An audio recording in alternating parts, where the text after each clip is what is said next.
Hi, this is Dr. Ned Hallowell. Thank you for joining us for this mini distraction. Like our full-length show, these minis will be different every time, only shorter. It's a busy world, and you don't have a lot of time. We get it. These episodes are for you. On today's show, we're going to be talking about how do you deal with difficult people.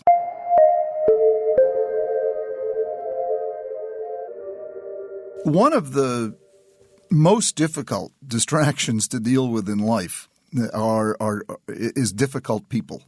Now, if you can, you want to simply avoid them. So that's a no-brainer. You know, how do you deal with difficult people? You don't. You stay away from them. But sometimes you're placed in a situation where you have to deal with them. If your boss is difficult, if you have a relative who you spend time with at holidays who's difficult, if there's one of your neighbors is difficult, a colleague is difficult. We often find ourselves in situations where we have to deal with these people, and avoidance alone won't do the trick. The best thing to do is to look at the role you're playing in it. How could I behave differently instead of wishing the other person would change? You're wishing that other person would change and entertaining fantasies of revenge may be fun, but it's not going to be productive. Wishing the other person would change ain't going to happen. However, you can change. So you can change your behavior around that person and try to notice what do you do that makes this person difficult. If it's simply that you exist, well, then you do want to keep your distance from that person. But oftentimes there are little buttons you push without meaning to. If you have any kind of trust with the person, you could say, it would be a lot better if we could get along better. Can you tell me what I could do differently that would make us get along better? Instead of saying to the person, I wish you wouldn't do X, Y, or Z, if you could say to that person, how would you like me to change? What could I do that would make me less difficult? So you flip it and you say, I'm playing a role in this. And then you ask that person, what could I do differently?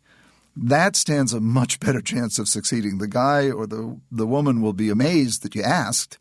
And in and of itself will improve your relationship because they can see that you're working on it, and then you can make some progress. If you're afraid to talk to the other person, and this often happens, see if there's another person you could brainstorm with, a colleague, a supervisor, somebody else, the toxic boss sort of thing, and not in a gossipy way, but in a constructive way. What could we do here that would allow us to engage this person in dialogue? And instead of simply living with it and putting up with it, have discussions with others who have to deal with this person and come up with a game plan. How can we manage him or her in a different way? Or, best of all, find someone who gets along with them and send that person in, because usually difficult people aren't difficult with absolutely everyone. They have places where they can be reasonable. Early in my training, I was a research assistant before I went to medical school with a absolutely impossible professor of surgery at the Harvard Medical School. And he was more than difficult. He was impossible. He was demanding. He was curt. He was peremptory. He would ridicule. He'd fly off the handle. He demanded work from us as if we were,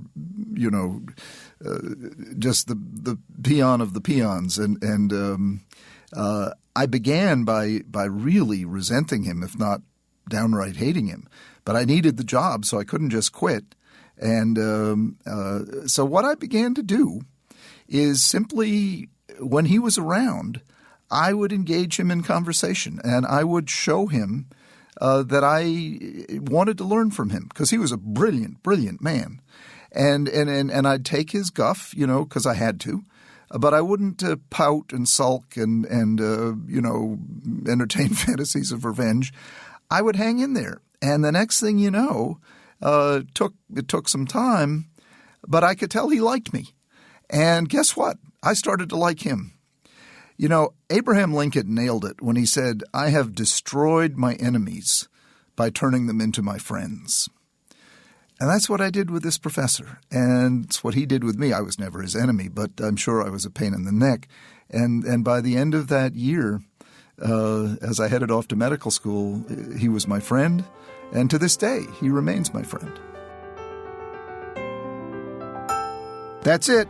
If you have an issue, a question, or a suggestion, call us toll-free at 844-55-CONNECT or email at connect@distractionpodcast.com or go to our website at distractionpodcast.com. To hear more mini and full-length episodes, subscribe to Distraction on iTunes. And thanks so much for listening.